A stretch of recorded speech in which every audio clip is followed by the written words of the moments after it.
जो बड़े companies electoral bond के रूप में बीजेपी को बड़े बड़े डोनेशंस नहीं देंगी, उनके ऊपर तो मानो कहर सा टूट जाएगा। ईडी की रेड, इनकम टैक्स के छापे, सीबीआई की इंक्वायरी, ऐसे बड़े बड़े मुश्किलों का सामना करना पड़ेगा। और ये सब मैं नहीं कह रहा, तो ये कह रहे हैं रिपोर्ट्स, अपोजिशन पार्टीज, और इतना ही नहीं तो सोशल मीडिया पर कई लोगों का यही मानना है। अब देखो, ऐसे इंट्रो से आपको लगेगा कि अरे ये तो एंटी बीजेपी है, या फिर अरे ये तो लेफ्टिस्ट निकला। पर as a responsible content creator ये मेरी रिस्पॉन्सिबिलिटी है कि मैं हमेशा सच का साथ दूं। जहाँ जहाँ सरकार ने अच्छा काम किया है, मैंने उसकी तारीफ भी की है और उसके वीडियोस मेरे चैनल पर मौजूद भी है। अब इस इलेक्टोरल बॉन्ड के कंट्रोवर्सी में बीजेपी सही है या फिर कांग्रेस, ये मैं नहीं कहना चाहता, क्योंकि इसके ऊपर अभी तक क्लियर पिक्चर आया भी नहीं है। हो सकता है कि इस स्कैम में कांग्रेस या फिर टीएमसी जैसे पॉलिटिकल पार्टीज का भी नाम बाहर निकले, यू नेवर नो। इस वीडियो में मैं आपको रिपोर्ट्स, फैक्ट्स और आशंकाएं आपके सामने रखूंगा और आपसे गुजारिश करूंगा कि वीडियो के एंड में मुझे कमेंट में आपकी राय जरूर बताना। तो ये वीडियो आपने क्लिक करके ओपन किया है, तो इसमें आपको क्या देखने मिलेगा? पहला, कि इलेक्टोरल बॉन्ड आखिर होता क्या है। दूसरा, कि किस पार्टी को कितना डोनेशन स्वरूप इलेक्टोरल बॉन्ड्स मिले। तीसरा, कि सुप्रीम कोर्ट ने इस बॉन्ड्स पर आखिर रोक क्यों लगाई। और आखिरी और सबसे कंट्रोवर्शियल पॉइंट जो सब जगह ट्रेंड कर रहा है, कि एसबीआई आखिर ये इलेक्टोरल बॉन्ड का डेटा छुपा क्यों रही है। तो मेरी आपसे गुजारिश है कि वीडियो एंड तक देखना, क्योंकि जैसे कि मैं हर बार कहता हूँ, देखेगा इंडिया तभी तो बदलेगा इंडिया। यही कि स्टेट बैंक ऑफ इंडिया ने बॉन्ड का यूनिक नंबर नहीं दिया, छापे पड़ रहे थे और बॉन्ड भी खरीदे जा रहे हैं। ये बात समझिए। चुनाव आयोग को जानकारियां नहीं सौंपी तो बैंक के खिलाफ अवमानना की कार्रवाई शुरू हो जाएगी। तो हाय हेलो नमस्कार, मेरा नाम है साहिल पवार और आपको द साहिल शो में स्वागत। वीडियो में आगे बढ़ने से पहले मैं आपको कहना चाहूंगा कि ऐसे वीडियोस में बहुत टाइम और बहुत एफर्ट्स लगते हैं, तो आई होप कि आप जाते जाते सब्सक्राइब जरूर करते जाना। तो चला शुरू करिए। तो दोस्तों, इलेक्टोरल बॉन्ड्स आखिर है क्या? तो सरकार ने 2017 में एक रूल या फिर बिल पास किया था, जिसके अंतर्गत कोई भी अकेला आदमी या फिर कोई भी कंपनी या फिर कोई भी कॉर्पोरेट ग्रुप अपने किसी भी पसंदीदा पॉलिटिकल पार्टी को अनलिमिटेड अमाउंट डोनेट कर सकती है। जी हाँ, आपने सही सुना, अनलिमिटेड पैसा, यानी अंधा पैसा, लिटरली। उन पैसों के बॉन्ड को इलेक्टोरल बॉन्ड कहा जाता है। भाई साहब, अब आगे तो सुनिए, असली मजा तो आगे है। ये जो भी सारे डोनेशंस है वो एसबीआई में की जा सकते हैं बॉन्ड्स के रूप में, और फिर एसबीआई उन डोनेशंस को एनकैश करके पॉलिटिकल पार्टीज को भेजते। और इसमें एक पॉइंटर ऐसा भी था कि पॉलिटिकल पार्टीज अगर चाहे तो इन डोनर्स का नाम राज रख सकती है, यानी पॉलिटिकल पार्टीज को ये डोनर्स आखिर कौन थे ये बताने की बिल्कुल जरूरत नहीं।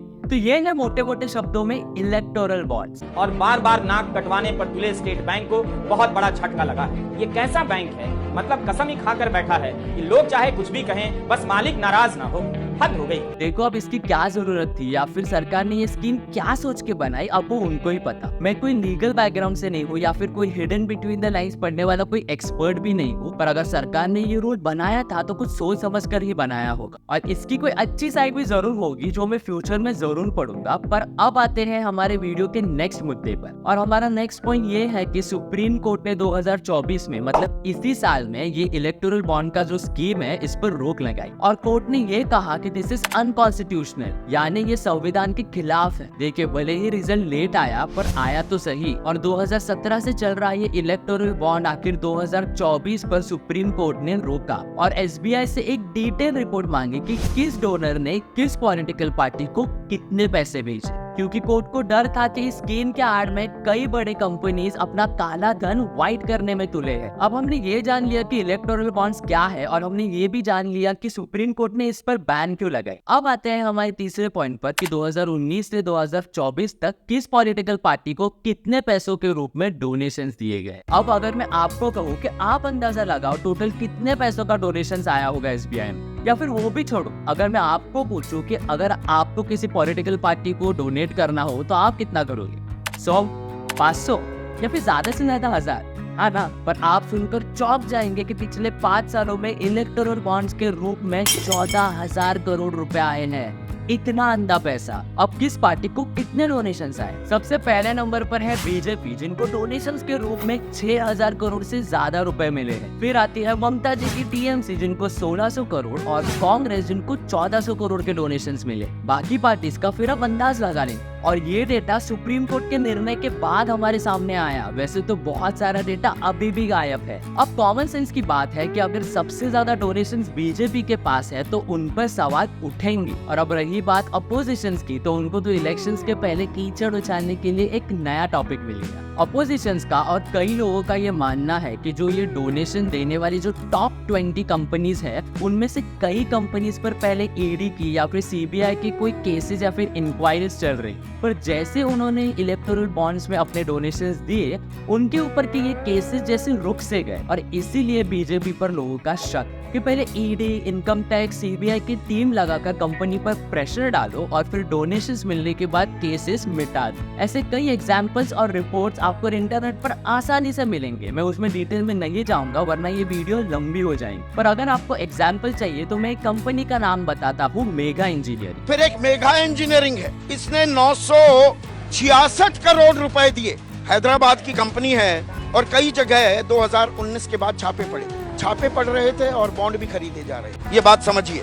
इनके ऊपर कई ईडी के एलिगेशंस और इंक्वायरीज चल रहे थे, पर उसके बाद उन्होंने 1200 करोड़ के इलेक्टोरल बॉन्ड्स खरीदे। अब देखो, ये कहना तो मुश्किल है कि जो 1200 करोड़ के बॉन्ड्स है वो बीजेपी को ही डोनेट किए। ऐसा भी हो सकता है कि वो टीएमसी या फिर कांग्रेस को गए हो, पर ऐसे ढेर सारी कंपनीज है जहाँ पे ये पैटर्न सेम है। अब आते हैं इस वीडियो के सबसे इम्पोर्टेंट पॉइंट पर, जिसके लिए हम ये वीडियो बना रहे हैं कि आखिर इस सब में एसबीआई का क्या रोल है, एसबीआई इस सारे झमेले में क्यों फंसती जा रही है। तो जैसे कि मैंने ये पहले भी बताया था कि जैसे ही सुप्रीम कोर्ट ने इस सारे इलेक्टोरल बॉन्ड के ऊपर रोक लगाई, उसी वक्त उन्होंने एसबीआई से ये सारा डेटा मांगा था कि किसने किस पॉलिटिकल पार्टी को कितना डोनेट किया। पर यहाँ ऐसा कहा जाता है कि एसबीआई चालबाजी कर जानबूझकर डेटा देने में देरी कर रही है, और कोर्ट ने फटकार लगाने के बाद जब वो डेटा दिया गया तो वो भी आधा अधूरा था, उसमें सारी इंफॉर्मेशन नहीं थी। जैसे कि कोई भी बॉन्ड खरीदता है तो उस बॉन्ड के ऊपर एक अल्फा न्यूमेरिक यूनिक कोड या फिर आईडी होता है, जिससे वो बॉन्ड वैलिडेट होता है। वही क्रूशियल आईडी एसबीआई ने अपने रिपोर्ट से ही निकाल दिया था, और ये देखकर कोर्ट ने एसबीआई को वापस फटकार लगाई। इलेक्टोरल बॉन्ड से जुड़े यूनिक अल्फा न्यूमेरिक कोड नहीं बताने के मामले में सुप्रीम कोर्ट ने एसबीआई को अब नोटिस जारी किया है। अब जनता को ये नहीं समझ में आ रहा कि ऐसा क्या है जो एसबीआई छुपा रही है। आखिर क्यों एसबीआई डेटा देने में देरी कर रही है? क्या ऐसे कोई राज है जो एसबीआई दुनिया के सामने नहीं लाना चाहती? सोचने की बात। तो दोस्तों, इससे हमें क्या सीख मिलती है कि सब के सब मिलकर जनता को बना रही। सच में सोचो ना, कोई भी कंपनी 500 करोड़ के डोनेशंस ऐसे ही पॉलिटिकल पार्टी को रैंडमली क्यों देंगी? कुछ छुपे मकसद तो जरूर हो।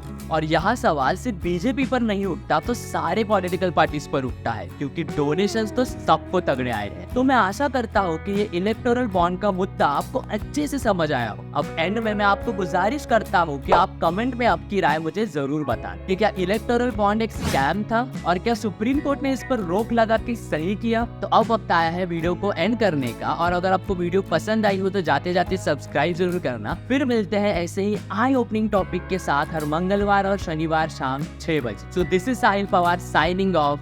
जय हिंद।